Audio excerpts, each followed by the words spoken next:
जय श्री राम। बहुत स्वागत है आपका आपके अपने विशेष प्रोग्राम में। मैं हूं आपके साथ आचार्य राज मिश्रा। बात करेंगे आज हमारे जो कन्या राशि के जातक जातिका हैं उनके लिए किस प्रकार व्यतीत होगा मार्च 2022। हम लोग 2021 की बहुत सारी ऐसी परिस्थितियों से गुजर करके आए हैं, जैसा कि हमने वीडियो को डाला भी था, आप लोगों ने देखा होगा कि भारत के लिए किस प्रकार रहेगा 2022। उसमें स्पेशली हमने ओमिक्रॉन को लेकर के जिस प्रकार का फलादेश किया था उसी प्रकार का जो प्रभाव रहा पूरे विश्व के साथ भारत पर भी रहा। लेकिन कहना चाहूंगा सावधान रहिएगा, अभी खतरा पूरी तरह से टला नहीं है। तो आइए बात करते हैं कन्या राशि के लिए किस प्रकार व्यतीत होने वाला है जो आपका 2022 का मार्च का महीना है।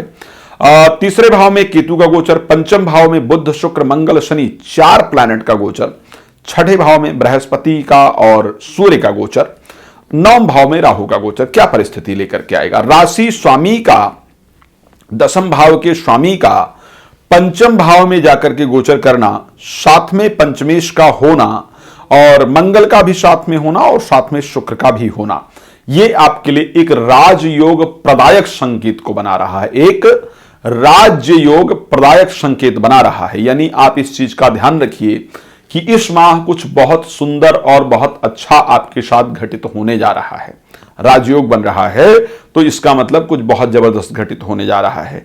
जिन बहनों को संतान की प्राप्ति नहीं हुई है और संतान के लिए बहुत परेशान हैं, उनको संतान की प्राप्ति होती हुई स्पष्ट रूप से नजर आ रही है।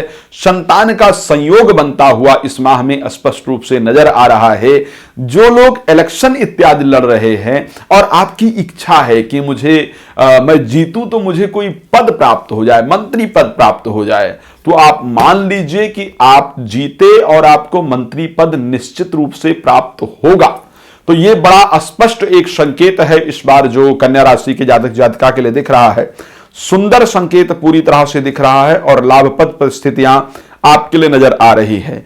मित्रों का बहुत सुंदर संकेत, प्रेम संबंध का योग इस बार बनता हुआ दिख रहा है। प्रेमी और प्रेमिका का आपके जीवन में आगमन, प्रेम संबंध का योग और मित्रों से सपोर्ट का सहयोग, संतान का संयोग, उच्च पद प्राप्ति का संयोग और नौकरी में भी अच्छे रिजल्ट का। तो अब इतनी सारी चीजें जब आपके जीवन में अच्छी घटित होती हुई दिखें तो इसको एक बेहतरीन परिस्थिति कही जा सकती है, लाभप्रद परिस्थितियां आपके जीवन के अंतर्गत कही जा सकती हैं। लेकिन ये सारी परिस्थितियां कब तक घटित होती हुई दिख रही हैं? प्रेम संबंध का संयोग 6 मार्च तक ये सारे अनुकूल प्लैनेट आपके लिए गोचर करेंगे।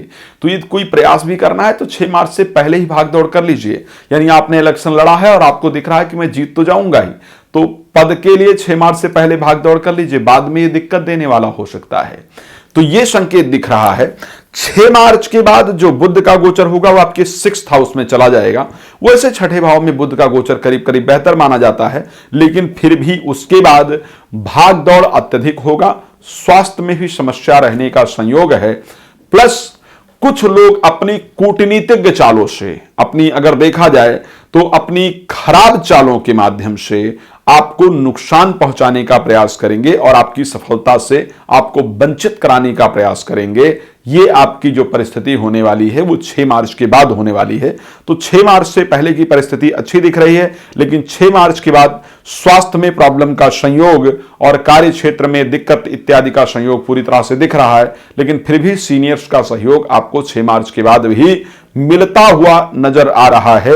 ये 14 मार्च तक मिलेगा। 14 मार्च के बाद सीनियर्स का सहयोग भी मिलना करीब करीब मुश्किल होगा। तो इस प्रकार की परिस्थितियां रहेंगी। अच्छा, 14 मार्च के बाद एक और परिस्थिति खराब दिख रही है जो कि पहले से भी दिख रही थी। एक तो सप्तमेश बृहस्पति ऑलरेडी गोचर कर रहे थे छठे भाव में, जो कि वैवाहिक जीवन में दिक्कत देने का काम कर रहे थे। लेकिन उसके साथ छठे भाव में 7वें भाव में 14 मार्च के बाद सूर्य आ जाएंगे तो वैवाहिक जीवन को पूरी तरह से तोड़ने का और दिक्कत देने का प्रयास आपके जीवन में करेंगे। तो यहां पर सावधान रहने की पूरी तरह से आवश्यकता है। तो वैवाहिक जीवन की दृष्टि से यह माह मुझे बहुत अनुकूल नहीं दिख रहा है।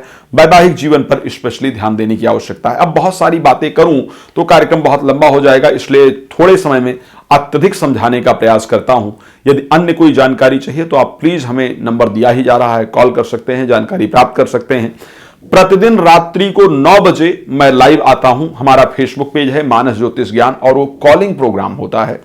दोपहर को 12 से लेकर के 1 बजे तक भी मैं लाइव प्रोग्राम में आता हूं मानस ज्योतिष ज्ञान फेसबुक पेज पर ही, वो भी कॉलिंग प्रोग्राम होता है। तो आप इस प्रोग्राम में कनेक्ट होकर के एक तो हमारा फेसबुक पेज जरूर फॉलो कर लें और प्रोग्राम में कनेक्ट होकर के कॉल के थ्रू आप हमसे बात कर सकते हैं और पूरी जानकारी प्राप्त कर सकते हैं। चलिए इस कार्यक्रम को यहां पर विराम देता हूं, तब तक आप लोग प्रसन्न रहें, ये मेरी शुभकामना है। जय श्री राम, बहुत धन्यवाद।